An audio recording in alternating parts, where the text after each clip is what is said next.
Okay, so Tyler, I just wanted to get some thoughts from you today. Just to kind of recap, we did, 70 miles today, and we rode 4 different bikes. We had the KTM 250 XC, which is a 2-stroke 2017 model carbureted bike. We also had the 2018 KTM 250 XCW TPI, and we had the Husqvarna TE250i, also fuel injected 2-stroke. And then we had, to top it all off, cherry on top, we had your 2018 KTM 250 XCF, which is a 4-stroke. Yeah. So first, I just kind of wanted to get your impressions of how you thought the day was going to go, especially testing. This is the first time you had ridden the two strokes back to back. What were you thinking going into the day, and what surprised you? So I went in with the expectation that I would like the TE250 the most. Why? And the reason being, out of the two fuel injected 2-strokes, the reason being is it has linkage, and I'm just more comfortable on that setup. Because you've used that a number of times. I've just had bikes with linkage. I grew up riding bikes with linkage, but I just feel more comfortable. Your dad is riding a 2018 300 XCW, and you've ridden your XC, your 2018 300 XC and the 2018 300 XCW, and you preferred the linkage setup on those other bikes. And I have had a PDS bike in the past. I had a 450 XCW, and there's nothing wrong with it. I just prefer, for my type of riding, I feel more comfortable and stable at speed and hitting things at speed. The other suspension is great for trail riding and soaking up more technical stuff and soaking up the small bumps. But for my type of riding, I just feel more comfortable. So you thought you were going to like the TE better than what actually happened as we rode? Because because of the linkage. Other than that, I went in, with an open mind, rode them back to back, and by the end of the day, I came out liking the 250 XCW more. What were some of the nuances that you noticed, and maybe what are some of those reasons? It's funny because they're so similar, but it surprised me how different they were and how different they felt. I was surprised that the PDS and the forks worked really well. That geometry of the W, I was riding it at a good pace. We were riding faster desert stuff, and I didn't have any problem with anything.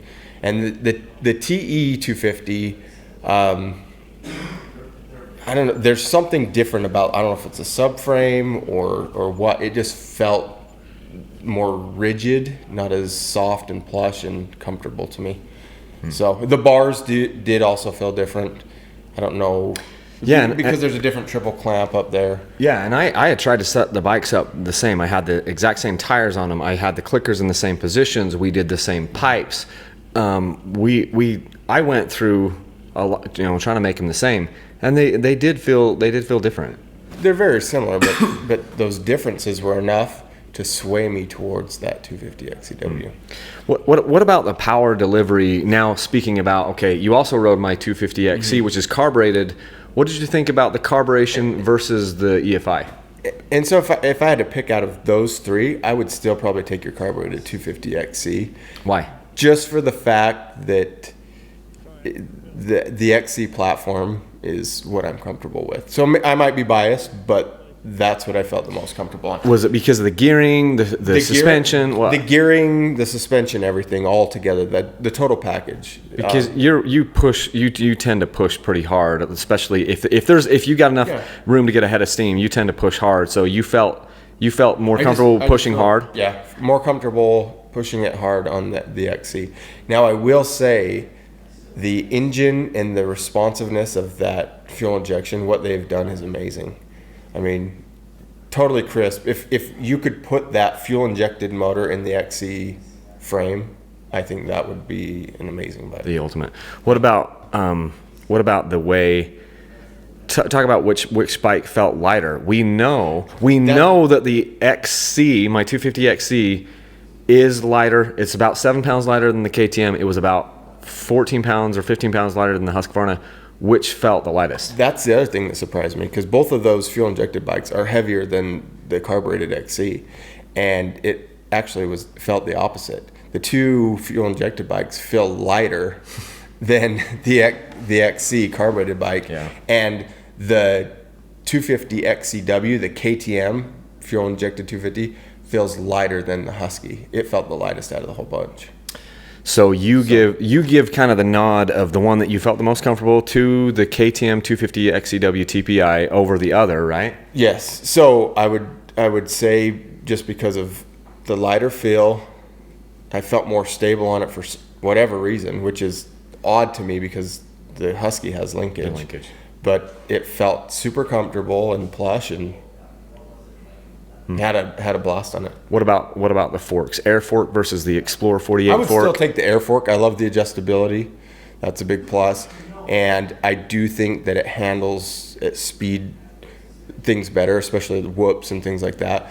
But there's nothing wrong with the suspension, the PDS or the Explorer forks. There's nothing wrong with them. And you want to know what? If I had that bike, I'd be totally happy. I just have the option to choose, what I want to buy, and so I buy what I'm most, comfortable with. So cool. Thanks, Tyler. Any parting thoughts? Yeah, I came in. What did you learn? What was the most eye-opening thing? I learned that there's a difference between scale weight and how the bike feels, the weight on the trail. I learned that they did a knockout job coming out with the first year of fuel injection. Yeah. I mean, the thing is super crisp. Now, whether that crispness and just electric get up and go is going to translate into good traction and stuff for technical riding, we'll find that out. But so far, we did some technical stuff and it was fine. So yeah, cool. Thanks, man. Yep.